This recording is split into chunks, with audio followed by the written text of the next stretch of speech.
Tonight, a man charged with moments ago facing a judge accused of dismembering a body and then carrying some of the body parts back to his home.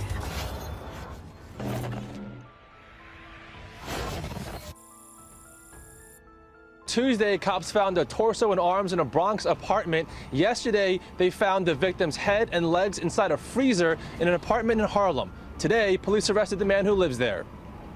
He is the man alleged of committing a particularly heinous and evil crime. 48-year-old Sheldon Johnson, accused of man and dismembering his body. But Johnson says they have the wrong man. I'm innocent. Rest in peace,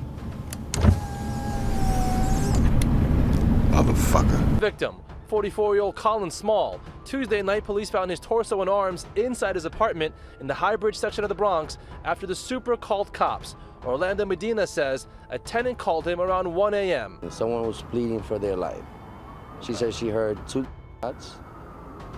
Someone saying, please don't kill our family, something like that. And then 2 more shots pretty quickly. Coming in, coming out of the apartment with different articles of clothes, different wigs, you know.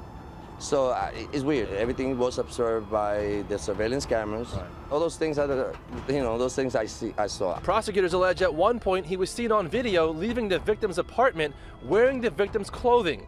Then last night, investigators say they found the victim's head and legs in Johnson's freezer at his Harlem apartment on 5th Avenue. The medical examiner says the victim was once in the head.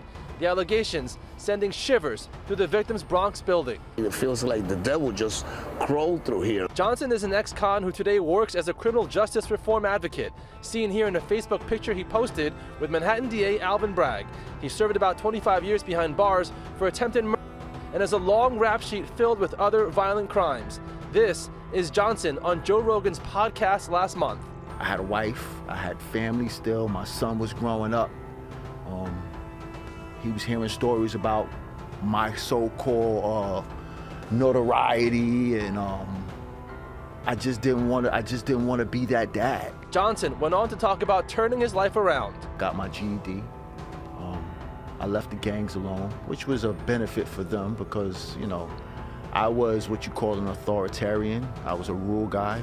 I'm still a rule guy. I like rules. You know, I like rules. I like structure. The courtroom was filled with his supporters at his arraignment tonight, with one wearing a jacket reading, specializing in wrongful conviction cases. The executive director of his employer, the Queen's Defenders, also at court. They all declined comment.